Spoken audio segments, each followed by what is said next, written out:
ایک دفعہ کا ذکر ہے کہ ایک پیاری سی بلی جس کا نام منی تھا ایک گاؤں میں رہتی تھی۔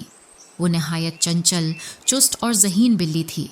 منی کو باہر جا کر کھیلنا بہت پسند تھا، لیکن اس کی ماں ہمیشہ کہتی تھی، منی زیادہ دور مت جانا، جنگل خطرناک جگہ ہے۔ مگر ایک دن کھیلتے کھیلتے منی چوہوں کا پیچھا کرتے ہوئے گاؤں کی حدوں سے نکل کر جنگل میں چلی گئی۔ جب اس نے پیچھے مڑ کر دیکھا تو گاؤں کا راستہ غائب ہو چکا تھا اور وہ ایک گھنے درختوں والے جنگل میں کھڑی تھی۔ ہر طرف اجنبی آوازیں تھیں، کہیں بندروں کی چیخیں، کہیں جھاڑیوں میں سرسراہٹ اور کہیں الو کی خوفناک آواز۔ منی بہت گھبرا گئی۔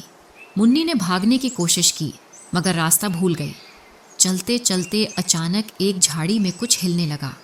منی ڈر کے پیچھے ہٹ گئی، لیکن جب جھاڑی سے ایک چھوٹا زخمی خرگوش باہر نکلا تو منی کو ترس آ گیا۔ تمہیں کیا ہوا؟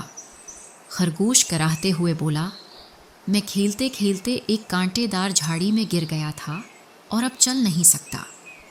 منی نے اپنی نرم زبان سے خرگوش کے زخم کو صاف کیا اور اسے دلاسا دیا۔ یہ دیکھ کر پاس بیٹھا ایک طوطا منی کی ہمدردی پر بہت حیران ہوا۔ منی، تم بہت نیک دل ہو، لیکن تم یہاں کیا کر رہی ہو؟ یہ جنگل تمہارے لیے محفوظ نہیں۔ منی نے کہا، میں راستہ بھول گئی ہوں، کیا تم میری مدد کر سکتے ہو؟ طوطے نے سوچا اور کہا، ہاں، لیکن مجھے اپنے دوستوں کی مدد بھی چاہیے۔ پھر وہ اڑ کر اپنے دوستوں ہرن، بندر اور لومڑی کو بلانے چلا گیا۔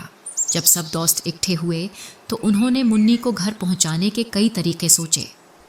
ہرن بولا، مجھے جنگل کے راستے یاد ہیں، میں تمہیں محفوظ راستے پر لے جا سکتا ہوں۔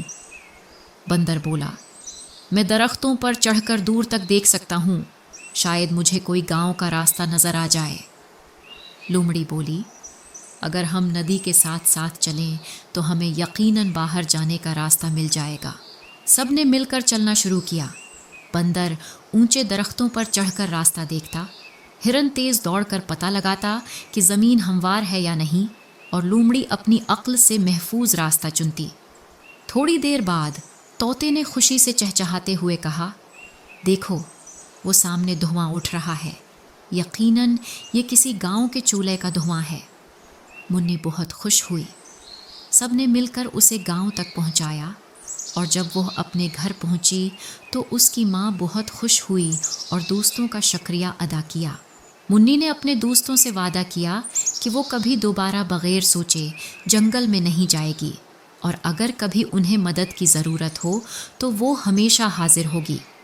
سب جانور خوش ہو گئے اور منی خوشی خوشی اپنے گھر میں واپس آ گئی۔ دوستی اور مل جل کر کام کرنے سے ہر مشکل آسان ہو جاتی ہے۔ چھوٹی مدد بھی کسی کے لیے بہت بڑی ہو سکتی ہے۔ سمجھداری اور صبر سے ہر مسئلے کا حل نکل سکتا ہے۔